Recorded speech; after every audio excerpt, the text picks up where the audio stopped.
The question will surely arise, what can you expect regarding the great waves of change? Specifically, what will take place will be determined in part by humanity's ability to respond and to prepare. What will take place is that the world will become warmer, producing greater loss of food production and great scarcity of water resources in many places in the world, while there will be tremendous flooding in other places. Energy resources will diminish, creating economic upheaval and in some places even collapse. Everything will become immensely expensive. There will be great competition and a great risk of conflict and war over gaining access to the remaining resources. Certain regions will be devastated. Others will be impaired. Many industries will fail. There will be many people out of work.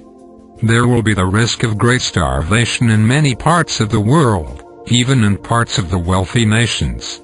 There will have to be ever-increasing international agreements. Food will have to be distributed where it is needed most. There will be great shortages of medicine and medical care, even in the wealthy nations. There will be tremendously destructive weather events. The risk of war itself will produce conflict on a scale never seen before in this world.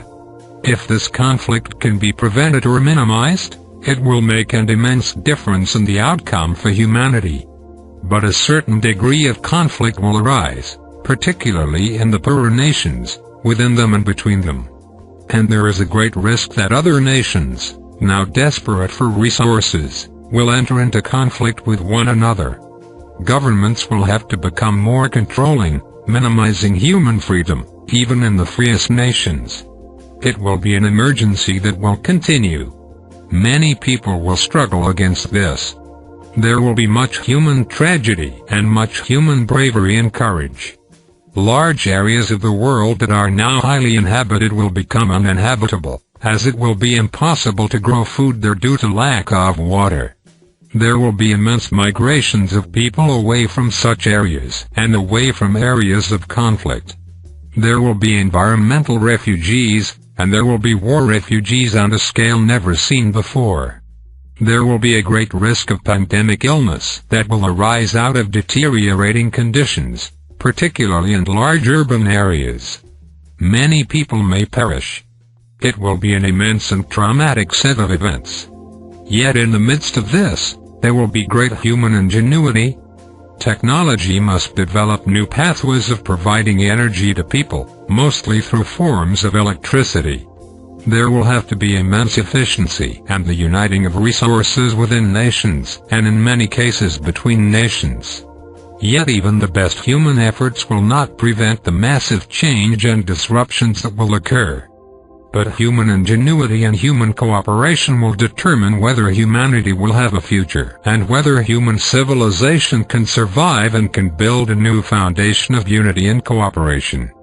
Therefore, you cannot escape the great waves of change. But you can minimize their damaging effects, and you can benefit from them in many ways, setting a new course for humanity, building a stronger international community of people, advancing technology, advancing social justice, and advancing human welfare. But it will not be easy. It in fact will be the most difficult thing humanity has ever attempted. It will take great commitment, great courage, great faith, great cooperation, and great personal restraint. It will require a new message from God to provide the clarity, wisdom and knowledge that humanity will need now if it is to capitalize on its strengths and avoid capitulating to its weaknesses. Travel will be extremely difficult, if not impossible. People will live locally, work locally, and will have to survive locally. Local food production and local manufacturing will become ever more important. Everything will have to function on a smaller scale. Those who have resources will have to share them by sending them abroad to starving peoples and to areas of the world that are in great crisis. The humanitarian effort will be immense, almost unimaginable by today's standards. Wealthier nations will have to receive the people who are escaping areas that have been devastated or where food production can no longer take place. The areas of the world where humanity will be able to live will shrink, forcing millions of people to move elsewhere and to resettle. This is so different from the fantasies and the imagination of human societies today, building ever grander cities, building ever faster conveyances, building ever more remarkable personal conveniences and luxuries. Such foolishness! So blind! So reckless!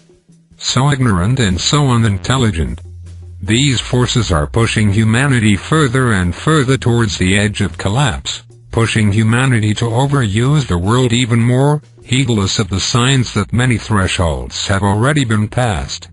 Those who are visionary and who can see what is coming over the horizon are condemned as being negative, unspiritual or doomsday people. Your visionaries are discarded, ignored or vilified while everyone continues to devastate the world, to deplete its resources, and to diminish its future possibilities. While there are great sources of energy that humanity has not yet discovered, it is a long way from discovering them, and it will have to survive the great waves of change even to have a chance of discovering them. The transition period to a new stability in the world will be long and very difficult. It is not impossible. In fact, it must happen. But do not think that it will happen in and of itself. Do not think that technology alone will make it possible. The human population will have to become much smaller in the future, hopefully by human will and through compassionate means. If not, then nature will devastate the human population, nature, conflict and war. You will have a smaller world to live in. Perhaps only 1 billion people could live here, maybe 2, but not much more. That is with your advanced technology and your best efforts, a strong international community, tremendous cooperation in the mitigation and the limiting of conflict and war. In other words, if everything is done well and correctly, with immense human contribution, you will still have to have a small world population. If these actions are not taken, if humanity will not and cannot prepare, if it cannot restrain its own greed, corruption and competition with one another, then the results will be far worse, so much worse that words cannot describe it: a collapse of civilization, and immense reduction of the human population, further devastating the world and depleting its resources. And beyond this, you have the hidden threat of intervention and competition from the greater community, the universe. There is already an intervention in the world, positioning itself to assume the reins of power, to present itself as the savior of humanity and to establish its networks of support and its legion of human representatives. This intervention is seeking to influence public opinion, to position itself as the noble saviors of humanity and in some cases even as the parents of humanity in order to weave its tentacles into the human fabric. The intervention is creating a hybrid individual capable of advising and eventually leading the human family, an individual with no human allegiance whatsoever, an individual with no compassion, respect or empathy for humanity. This is how foreign races that do not possess military assets can gain control of a large world full of violent individuals. These intervening races will support humanity's decline and will undermine the strength of the strongest nations, setting them in competition and conflict with one another. They will encourage human conflict by promising world dominance to certain leaders of nations and religions. Humanity is easily misled. It is divided. It is superstitious. It is ignorant of life beyond the world, life in the greater community of worlds, life in the universe. All the intervention needs is time for humanity to weaken itself to such a point that the intervention can present itself, either publicly or behind the scenes, to gain the reins of power. If that should take place, then humanity will have lost its greatest asset, its freedom and its self-determination. You can see already how difficult it is to face these things and how weak you are in your inability to face them. You may be physically strong. Maybe you can run 10 miles. Maybe you can assert yourself in your business affairs.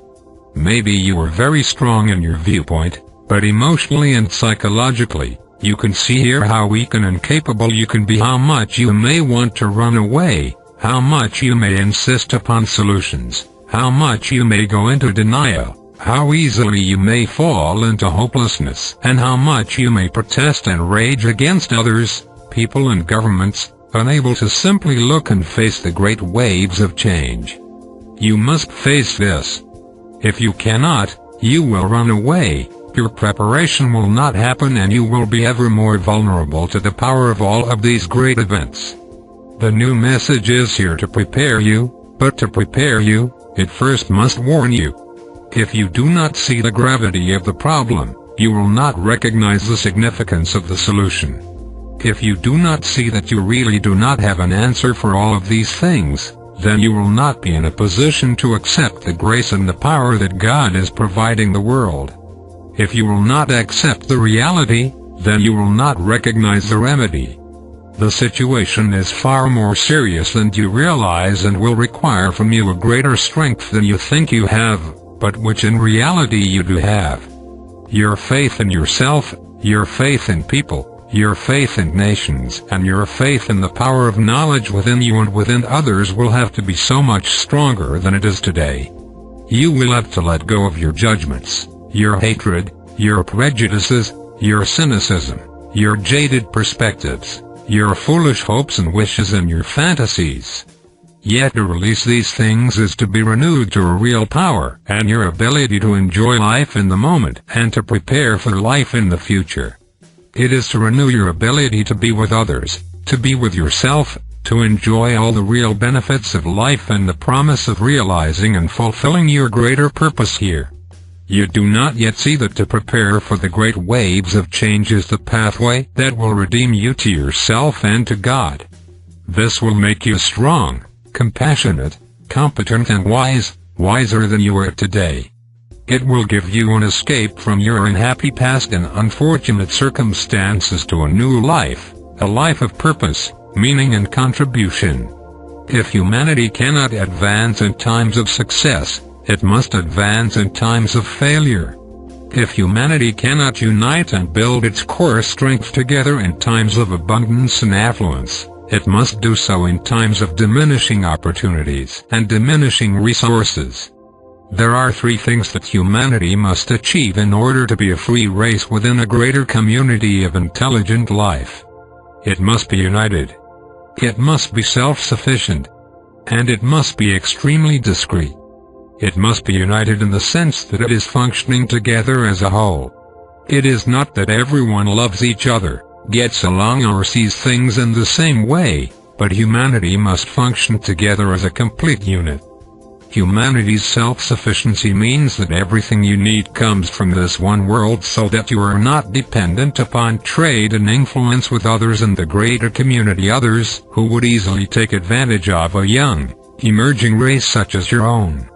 And you must be extremely discreet, which means you are not broadcasting all of your communications out into space, revealing to anyone who cares to look everything you think, everything you do, your weaknesses, your strengths, your secrets, everything.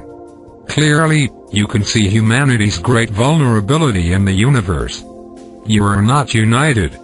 You are still engaged in tribal, sectarian warfare, in competition and conflict, rapidly destroying the world's resources in doing so. Your self-sufficiency is being lost with every passing day as you squander and diminish your natural inheritance here in the world, diminishing your most vital and fundamental resources, driving the world towards the great waves of change.